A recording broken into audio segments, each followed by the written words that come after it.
বৃদ্ধাশ্ৰমত থাকিব লাগে।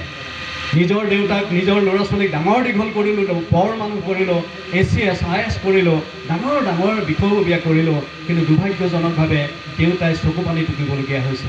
মাত এষাৰ দিবলৈ গাঁওখনত সৌন্দৰ্য বিয়পাবলৈ তেওঁলোক আমাৰ মাজত নাই।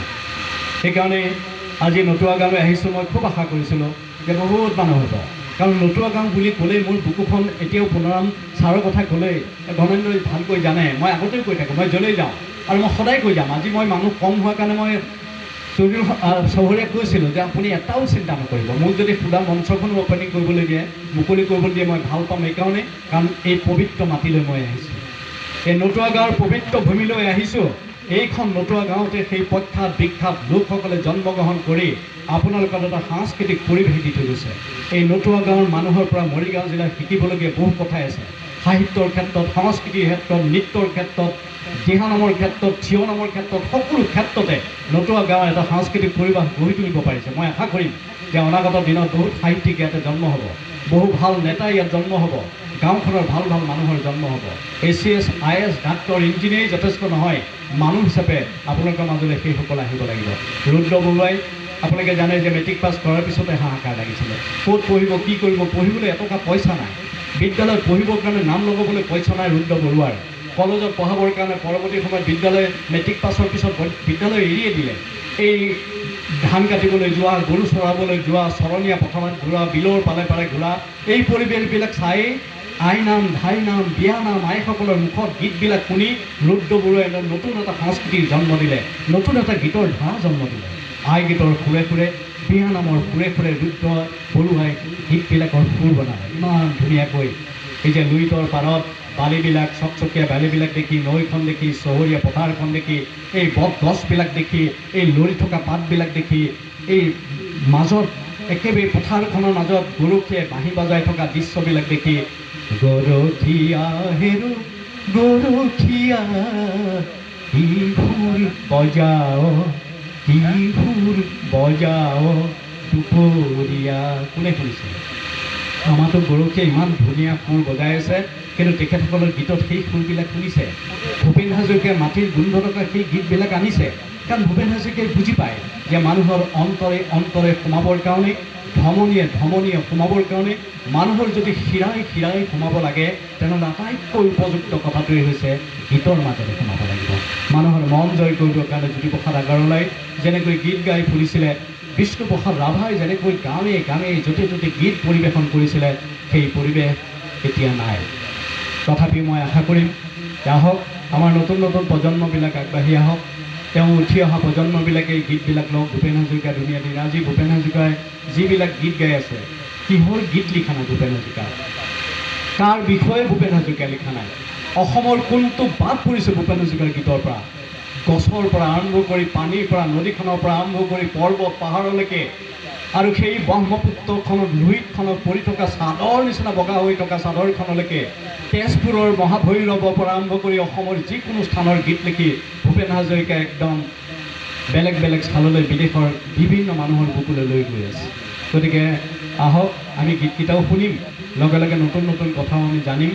আমাৰ সতি সন্ততিবিলাকে অন্ততঃ এতিয়া যিবিলাক পশ্চিমীয়া আভাৱ থকা গীতবিলাক, এই গীতবিলাক প্ৰেমৰ গোন্ধ থকা, এই গীতবিলাকতকৈ ভূপেন হাজৰিকা মাটিৰ গোন্ধ থকা গীতবিলাক যেতিয়া পৰিৱেশন কৰিব, নৃত্য পৰিৱেশন কৰিব, চাই থকা সকলেও ভাল পাব, শুনি থকা সকলেও ভাল পাব। বেছি দীঘলীয়া কথা নকওঁ, মই খুব হেঁপাহৰ এইখন গাঁও, কাৰণ মই ইয়াত 69 চনৰ পৰা এই গাঁওখনৰ ওচৰে পাজৰে মই ডাঙৰ দীঘল হৈছোঁ।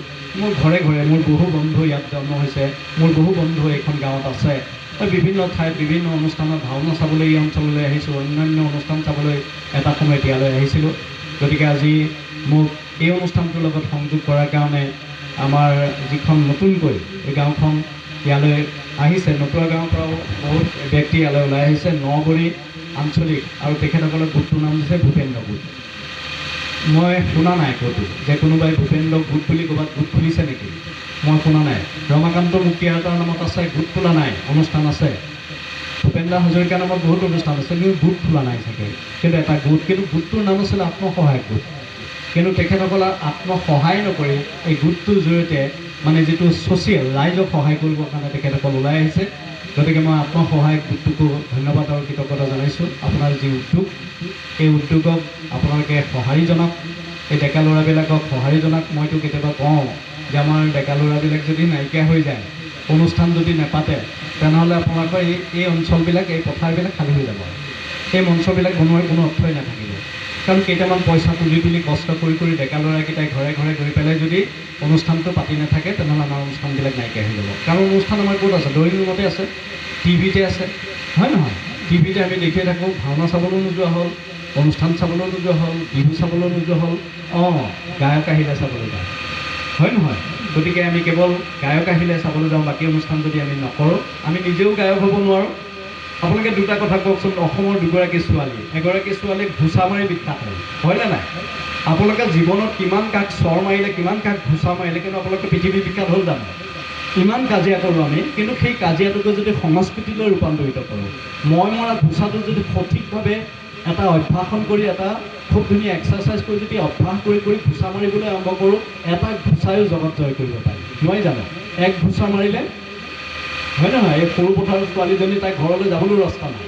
মই বিশ্ববিদ্যালয়লৈ তাক সম্বোধনা জনাইছিলোঁ, লাভলীনাৰ ঘৰটোলৈ যাবলৈ বোকা পানী। এতিয়া যেনেকৈ ঘমেন্দ্ৰই ৰাস্তা বহলাবৰ কাৰণে বিচাৰি আছে, তাইক ৰাস্তা বহলাই এটা ৰাস্তা বনাই দিছে চৰকাৰে, ঘৰলৈ যাবলৈ নাই। এই যে ঢিঙৰ এক্সপ্ৰেছ, ঢিং এক্সপ্ৰেছ জননী হিমা দাসৰ নাম আপোনালোকে নিশ্চয় শুনিছে। তাই ল'ৰাৰ লগতহে খেলিছিলে। তাই কোনে ভাবিছিলে তাই যে পৃথিৱী বিখ্যাত হ'ব, পৃথিৱীৰ মানুহে তাইক জানিব। আমেৰিকাৰ এতিয়া আলোচনী, তাই প্ৰথম পৃষ্ঠাত ফটো ওলাব। তাইক আমেৰিকাত ইংৰাজী শিকাবৰ কাৰণে, ইংৰাজীত কথা ক'বৰ কাৰণে তালৈ যাব কোনোবাই কল্পনা কৰিব পাৰিছিলে? গতিকে ল'ৰাৰ লগত খেলিছিলে, ধুলিছিলে। মোৰ মা গাঁৱত মোৰ মোমাইহঁতৰ ঘৰেই হৈছে মোৰ ঢিং, কান্ধুলিমাৰীত, আৰু তাইৰ ঘৰ কান্ধুলিমাৰীত। সেই কান্ধুলিমাৰীত সেই পৰিয়ালটোৰ পৰা ওলাই অহা হিমা দাসে এটা মাত্ৰ দৌৰ দৌৰিছে। আমি কিমান দৌৰিলোঁ জীৱনত, কিন্তু তাই এটা দৌৰ দৌৰিলে সমগ্ৰ পৃথিৱী জয় কৰিলে। গতিকে আমাৰ ছোৱালীবিলাকক তেনেকৈ আমি উৎসাহিত কৰোঁ। কোনোবাই গীত গাই জড়িত হ'ব। এতিয়া NAP আহিছে, নতুন শিক্ষানীতি। এই শিক্ষানীতিত আপোনালোকে যি ভাল পায় তাকে কৰিবলৈ পাব। আপুনি কেৱল মেট্ৰিক পাছ কৰাৰ পিছত আপোনালোকে লাইন লাগি যাব। কোনোবাই বোলে চিলাই ভাল পায়, কোনোবাই গীত গাই ভাল পায়, কোনোবাই নাচি ভাল পায়, কোনোবাই খেলি ভাল পায়। এই সকলোবিলাক কৰিবলৈ সুযোগ আহিব। মই পুনৰবাৰ এই আত্মসহায়ক গোটে মোক ইয়ালৈ আমন্ত্ৰণ জনাই অনাৰ কাৰণে মই ধন্যবাদ জনাইছোঁ। আনন্দকো মই ধন্যবাদ জনাইছোঁ। সকলোকে, সহকাৰী সম্পাদক, যুটীয়া সম্পাদক, উপসভাপতি আৰু আই মাতৃসকল, যিসকল যুৱক যুৱতী ইয়ালৈ আহিছোঁ, সমস্তজনৰ